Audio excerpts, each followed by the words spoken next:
हम आपको बता दें कि अभी ये केवल आपको सैंपल दिया जा रहा है। जब हमारी क्लास लगेगी तो चैप्टर वाइज लगेगी, chapter wise practice set paper आपको दिया जाएगा, चैप्टर वाइज पढ़ाया जाएगा, प्रोसेस पढ़ाया जाएगा, उसके बाद शार्ट बताया जाएगा कि कैसे इसको एनालिसिस करके आप अपना समय बचा सकते हैं और क्वेश्चन गलत भी आपका नहीं होगा। देखते हैं कुछ क्वेश्चन। जैसे लिखा है कि निम्न में डी ब्लॉक एलिमेंट प्रतिवर्ती संयोजकता नहीं प्रदर्शित करता है।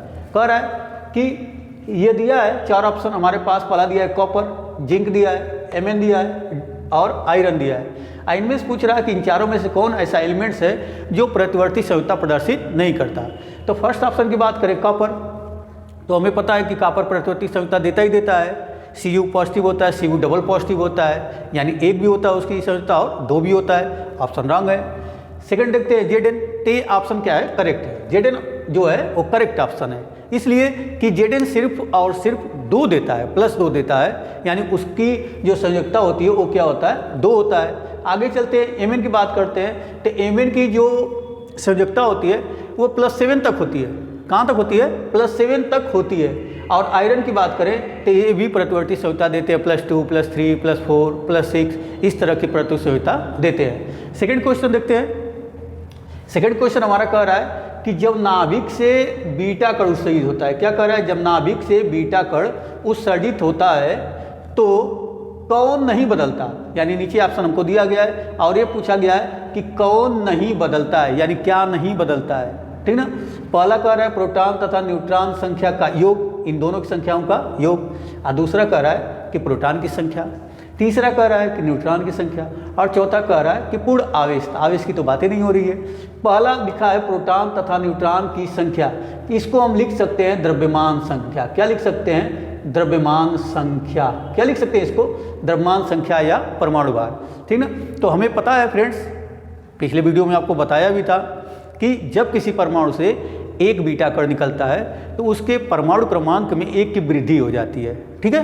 कितने होती है? 1 की वृद्धि हो जाती है। अब परमाणु भार में कोई परिवर्तन नहीं होता। तो प्रोटॉन और न्यूट्रॉनों की संख्याओं का जो योग होता है उसे हम क्या कहते हैं? द्रव्यमान संख्या, परमाणु भार। तो जाहिर सी बात, ये नहीं बदलेगा। ठीक ना। पहला ऑप्शन क्या है? राइट ऑप्शन है। ठीक है। नीचे भी जाना चाहते हैं तो देख लीजिए, प्रोटॉन की संख्या, जब परमाणु क्रमांक उसका बदल जाएगा तो परमाणु क्रमांक बराबर होता है इलेक्ट्रॉनों की संख्या बराबर प्रोटॉनों की संख्या, यानी वो भी बदल जाएगा प्रोटॉन की संख्या।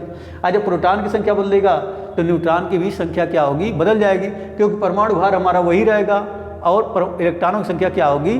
बढ़ जाएगी। तो जब उसमें से घटाएंगे कम। प्रैक्टिकली देख लेते हैं। मान लीजिए कोई एलिमेंट X है, उसका परमाणु क्रमांक 13 है। ठीक ना।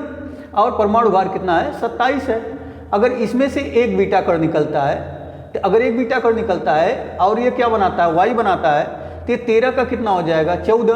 अब परमाणु भार में कोई परिवर्तन नहीं होगा, तो ये 14 हो गया। तो इलेक्ट्रॉनों की संख्या बदली। जब इलेक्ट्रॉनों की संख्या बदली तो प्रोटॉनों की संख्या बदलेगी ही बदलेगी। अब न्यूट्रॉनों की संख्या को हमको चेक करना है, तो इसमें जब न्यूट्रॉनों की संख्या हम निकालेंगे तो 27 में से 13 घटा देंगे। ठीक ना।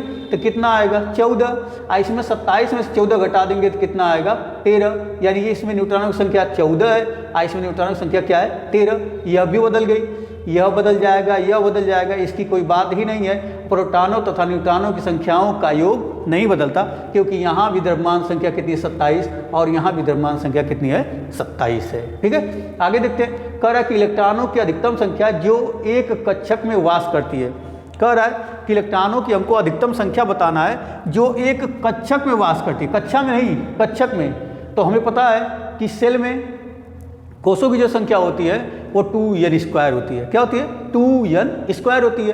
तो 2n² होती है बोरबरी के नियमानुसार। लेकिन ये पूछ रहा है कक्षक में, यानी ऑर्बिटल में पूछ रहा है। तो किसी भी ऑर्बिटल में, चाहे सब सेल S का हो, P का हो, D का हो, F का हो, कोई भी सब सेल्स होगा, उसके ऑर्बिटल में, एक ऑर्बिटल में मैक्सिमम नंबर ऑफ 2 इलेक्ट्रॉन रहते हैं। किसी भी कक्षक में अधिकतम इलेक्ट्रॉनों की संख्या कितनी होती है? 2 होती है।